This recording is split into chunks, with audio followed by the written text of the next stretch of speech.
So we've just come down from 4.1 to 4.0. It's almost like a little secret area down here. We've got a very special guest. I'd like to welcome and enjoy you to. I'd like you to introduce yourself and what you do here. I think an expert when it comes to Ambiente, you're it, aren't you? Okay. My name is Nicolette Naumann. I'm, in a nutshell, the boss of Ambiente. I do this job for more than 30 years now. And Ambiente is the biggest consumer goods show in the world with 4,500 exhibitors. Do you want to go for a bit of a walk through this area we've selected to meet you? And maybe please feel free to say a few words of what we're seeing here in 4.0 in the corner in round A21, A13. 4.0 is a hall where you basically find the very modern, very avant-garde offer for the table. Glasses, cutlery, plates, but also other nice items, but everything connected to fine dining, to drinking.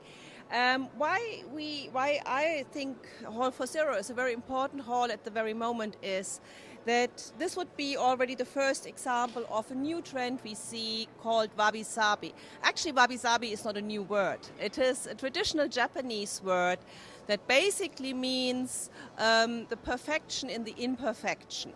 And it has very deep philosophical roots even in Zen Buddhism.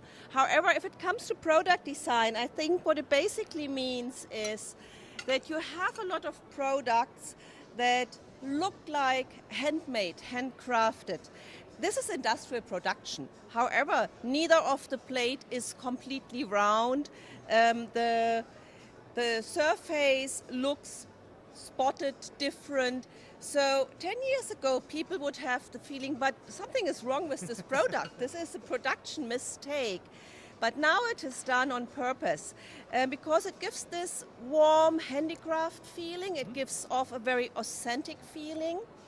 And in a way, wabi-sabi is the new hygge. What stays from hygge is the liking of detail, the liking of handicraft impression, the authenticity of products, but at the same time the mood gets darker.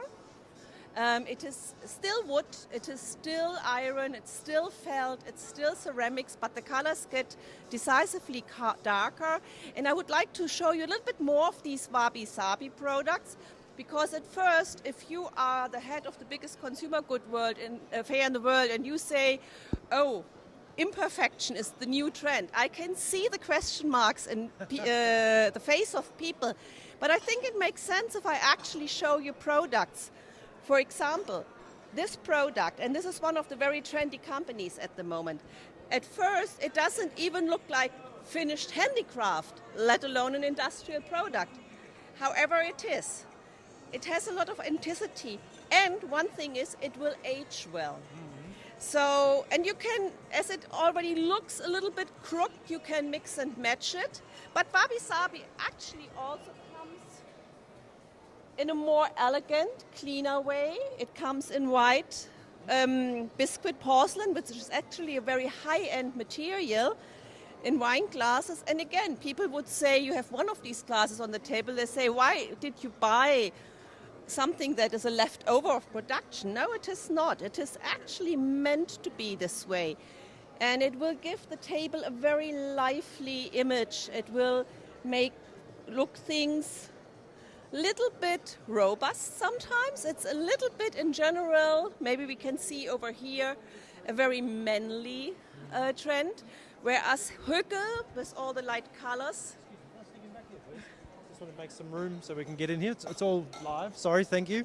Please come over here so we can actually see. Whereas hygge was in a way a feminine trend because it was very light, the wabi-sabi trend with the dark colors, iron cutlery, has a little bit of a manly feeling to it, which doesn't mean that in one trend was targeted to women and the other to men. It just means that the mood is shifting a little bit. And when you spoke about materials before, the idea of truth materials, so you talk about felt, you talk about the stone, you talk about things looking like the real material. Is that a big factor here as well?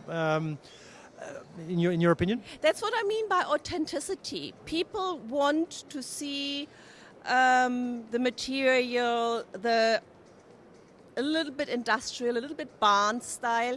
It connects to trend magazines like Kinfolk or Weekender.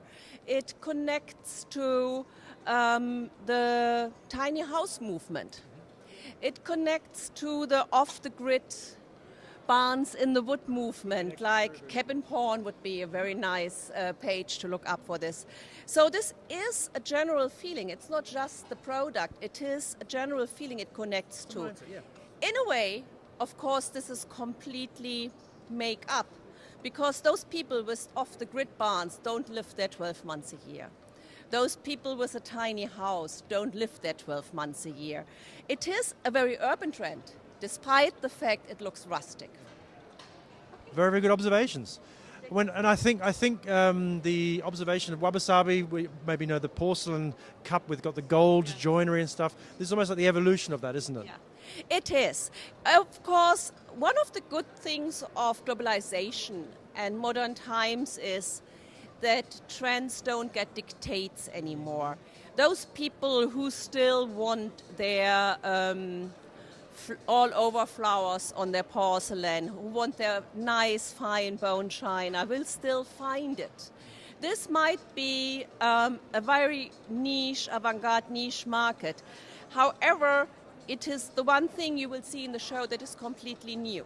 And I think we saw that yesterday in the trends area. I really appreciate your time. My last thought would be, I think it's also the combination of elements. In the trends area, we see the combination. There's one of these pots next to very modern, minimalist, almost Scandinavian designs, and those contrasts is really what makes it interesting this year at the Ambiente. This is what I say. There is no dictate of trends anymore. Yeah. People can actually do what they want. And if you ask people who are very much into interior design, not only as a profession, but specifically consumers who care about the way they live, the word you will hear most is eclectic. People want to mix, and they want to have it their own way in the end of the day. Well, we'll close on the idea of an eclectic mix. Thank you very much for your time. I'm going to go a bit searching for more new little things to find, and have a great afternoon. So there we have it. Really professional, expert insights from someone who's more ambiente than the Ambiente itself, and come down to 4.0 and check it out. So have a great afternoon. See ya.